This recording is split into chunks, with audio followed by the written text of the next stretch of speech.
Hello everyone, I'm Margaret and welcome to the third episode of the Teenage Thoughts podcast. And today we're going to be talking about K-pop.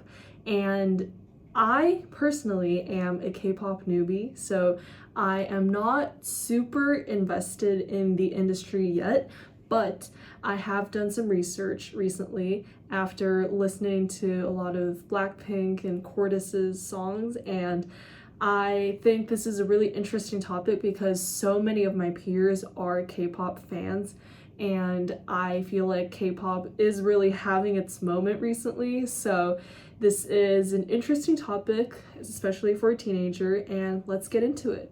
So why is everybody talking about K-pop, and what's the reason behind all of this craze? So I guess even if you don't know K-pop, you probably have heard names like BTS, Blackpink, New Jeans, Cordace, maybe recently Twice, and Stray Kids. So those groups are really big even if you're not invested in the K-pop industry. And K-pop is everywhere. It's not just the music. It's TikTok trends. It's brand deals. It's global concerts and online communities created by the companies behind the groups. So all of this multimedia is kind of the key reason why K-pop is really taking over our online and offline media as of now. And so just for a little bit of the data, according to the Korea Foundation, in 2012, there are 9.26 million K-pop fans globally, and as of 2023, there are about 225 million globally. So that's 24 times larger within just 11 years. And I feel like from my perspective, I started getting into K-pop because of my peers, but even if you're just on social media, you will see K-pop just from the next video you scroll and from your next TikTok trend that comes up. And so K-pop is no longer something that belongs to South Korea exclusively. It's now global. It's part of Gen Z culture. It's part of what young people experience as part of their teenage years. And so how did it become so big? So K-pop is designed to be so much more than just music. If you look at K-pop groups now, they're releasing less and less music, but seemingly to have more presence in the media. So K-pop is a whole entertainment ecosystem. So groups will debut with music, with a mini album, as most K-pop groups do now. And this comes with not only the music, it comes with choreography, it comes with visuals, it comes with an identity for each group and for each member of the group as well. And so this will later connect to fan communities online and offline, and merchandise, social media trends, and an idol now, he or she is not only an artist, they are becoming a whole brand. And this whole brand is connected to so much more than just the music. The music, you can think of it as in Chinese, we call it a 敲门砖, which is a brick that breaks the door open. And so the music is part of their debut, obviously, but it's the 敲门砖, it's the brick that breaks the door to the public to show their presence, and everything else then comes. And so I feel like the role of those entertainment companies, with the major companies being, HYBE, SM, JYP, and YG, and those companies, they manage everything, the entire ecosystem. So well before the debut, they manage auditions, they manage the trainee system, they manage the music production, marketing, concerts, global expansion, everything. And so, K-pop is really profitable. You see, according to the South Korea's Ministry of Culture, Sports, and Tourism, Korean culture content exports reached approximately 13.2 billion US dollars in 2022. And this includes, of course, not only just K-pop music, it also includes films, television, games, and animation. So K-pop is now not only just of the groups and the idols, it's now expanding to so much more. K-pop is just the start of the wave, and then everything's coming afterwards. And so I feel like K-pop, of course, it's having a larger and larger market share in the music industry. And so K-pop companies, they manage the streaming, the social media, and the global fandom management. And so this creates a really close relationship between the idols and the fans, especially if you look at companies like Hybe. They've created an app for K-pop fans to connect with their favorite K-pop groups under the Hybe company. So K-pop idols, they do streams on there, and fans, they can receive personal messages from their favorite idols on the app. So it's really have become like an emotional attachment for both the idol and the fans. And so this can bring positive and negative effects, and we'll talk about that later. So behind all of that glamour, behind the debut, so it comes with the trainee system. And so this is basically where the K-pop companies, they train the aspiring K-pop stars to become stars. They train them with their singing, rapping, dancing, stage performance, everything. And so how it works is children and teenagers audition for a role as a trainee, and if they get in, they move away from home. They train for years, months, 2 years to be specific. It depends on their capabilities. It's not a fixed thing like college. And they compete for very limited debut opportunities. So groups can start as like 6 or 7 members, and then once they debut, there might only be 4 members or 5 members. And so this is a really intense competition, and for every successful group, obviously there are a lot of trainees who never debut and who never make it. And so you'll have K-pop stars like EJ, who have been a trainee for 10 years and didn't debut, but had her moment with the song Golden. So this is kind of the really sad part of the trainee system, is that if you don't meet the company standards, you're out of the game. And this creates a very small number of global stars from a very large group of young hopefuls. And so there is obviously a lot of pressure that comes behind this dream. So the schedules are intense. There is a lot of uncertainty. You can get in easily and also get out easily from the trainee system. A quote from Jackson Wang. And it's uncertain, and there's a lot of financial pressure, public evaluation, and there's also a lack of privacy, because all of your mistakes and all of your every step of your growth, it's online. People can see it all the time. And so this system, it does create amazing opportunities for youths to achieve their dream eventually, but it is also a really harsh place, with so much competition and pressure constantly. And I think a trend that I've started to notice is that K-pop idols are starting to debut younger and younger. And obviously, like, there are idols who debut young, like, before.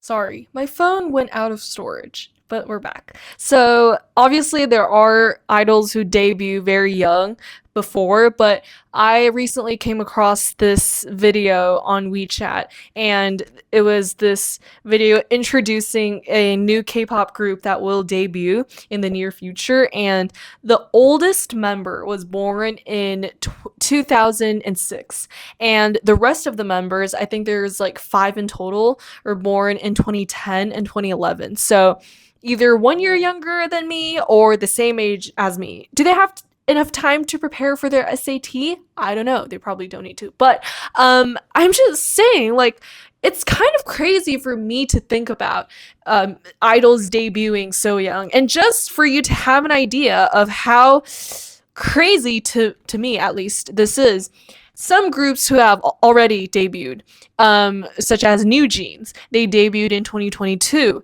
Their youngest member, sorry for butchering your name, but Hien debuted at 14, so same age as me.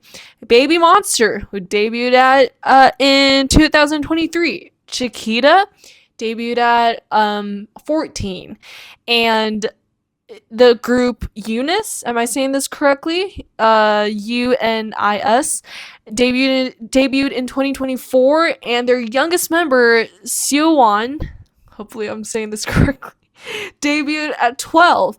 So it's they're younger or the same age as me when they debuted, but this to me, when I think about this, I kind of need to relate this to an idea of an athlete in order to make sure that I understand this. Because think of an athlete, right? Like some athletes start competing like professionally starting from high school or before high school. And so they're also putting a lot of effort and a lot of time into that sport, which also takes away from their studies. But I feel like it's the same with K-pop idols because they're in the training system and they're spending their time, behind the scenes preparing for their next song or choreography. But to me, there is still something that is different because for sport you can kind of choose whether you want to like be very public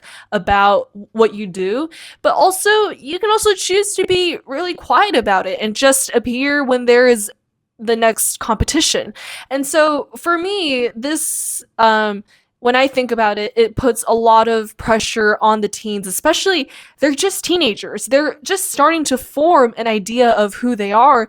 And now the whole world gets to see it and judge it and comment and spread hate about it. And I feel like this is kind of sad to think about. But if those teens, they are willing to kind of give up their time and also bear this sort of pressure, then I guess that is what's the best for them. And I guess why companies are starting to debut younger idols is because they of course will have longer careers. Because think about it, if an idol debuts at 14, then 10 years later they'll only be 24, which is still very young. And so that means a group can sustain for 10 plus years, which is a very long time if you think about it. And also, teen fans would relate it to their presence more personally because they would see the idol's entire process of debut and then getting better and succeeding. And so, this journey is what sells, and this story is what will be relatable to a lot of teen fans. And so, the impact, obviously we talked about it a little bit before, but K-pop is very, very oriented on visuals and identities and the brand around an idol. Even if it contradicts with who the idol is as a person themselves, they still gotta live up to the expectation of the companies, right? And so this is also a little bit sad to think about, but and sometimes this appearance pressure, it will affect both the idol and the fans, right? And so the idols themselves, they will need to live up to those standards of the visuals and the beauty, but also the teen audiences, they will repeatedly see the highly curated images of the idols, which will maybe then affect their own perceptions of themselves. And so this is sometimes not too beneficial, especially in teenage years. We would need a really consistent voice of telling us that like we need to be who we are and not like of a version that is not authentic to ourselves. But sometimes this might be an issue. It really depends on the idol and the fans.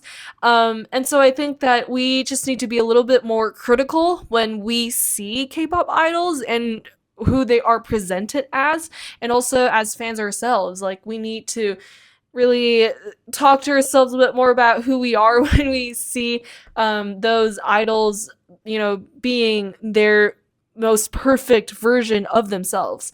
And so the fan relationship in K-pop, to me, it's also really amazing how those companies do this because the fans, especially in China too, of like my peers, they are really emotionally attached to their idol. Like they really know their idol like as a friend. And um the biggest strength, I guess, of K-pop is this close relationship between the fan and the idol. And so I guess the reason why Gen Zs and maybe Gen Alphas connect so much with K-pop, because the companies, they shape the idol as like a friend to the fans. And so this creates a sense of like community and belonging, also helps strengthen the relationship between the fan and the idol, so that the fans will obviously continue to follow that group. And so this is also really good for Asian culture representation, and this will also like change global perceptions on how success looks like, I guess. And of course, the fan influence in K-pop, it's what keeps it going, right? And so social media is a really big factor of this, with live streams and behind the scenes videos and fan messages. And so this creates a source of comfort and motivation for both the fan and the idol. But sometimes this creates unrealistic expectations, especially for the idols, as they have a really intense job, and for them to constantly keep up with the fans and keep up with everything that is going on online and things that are going on with the fans, it could be a lot for them. And this emotional dependence, it's really sometimes a risk, because for example, when an idol goes on hiatus or leaves the group, then it's really hard for the fans and also the idols to process, because they've been in this close relationship with with the fans for so long. And when this emotional dependence is being created, it's kind of hard for both of them to process this change. And treating idols as close friends, I guess, it is positive, obviously, in a lot of ways, but do the fans really know the person behind the idol? Because the idols, they are presented as the person that is like perfectly curated by their company, but do we really know the person behind it? Hopefully we do, but sometimes when we start to like someone for who they're being presented as, it's sometimes like hard for us to then process and digest who they are behind that person. But in no way am I saying that K-pop idols, they're all fake and they're all betraying who they are to be the way they are presented to us as.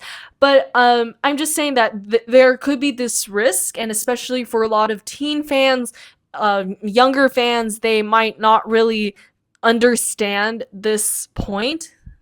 I'm a teenager too. Oh my gosh. But but like, do you guys get what I mean? So I guess this could be a issue that is present. I don't know. So also, I've started to notice that K-pop groups are putting out less music, but are still monetizing off what they are doing in between this time. So fewer releases in K-pop means like mini albums and also longer comebacks. So this this time in between, they're not resting. They're making all this money from merchandise, tours, advertisements, and fan memberships. And so the money is made in another way, but it is sort of like not the way that we might assume K-pop might be, because we might start to like a group because of their music, but then they start to do all of those other like brand deals and all of that, and that is kind of not exactly like really personal to the fans, but it is what will make the most amount of money for the company. And so this is this is also kind of why K-pop is so big, because they're taking over every source of media that we see nowadays. Like, they're on social media, they're on music platforms, they are in those like offline Hi guys, I'm back on my computer because my phone has completely ran out of storage, but they're also on those fan to idol meetup places where they can meet the fans and sign whatever the fans want the idol to be signed.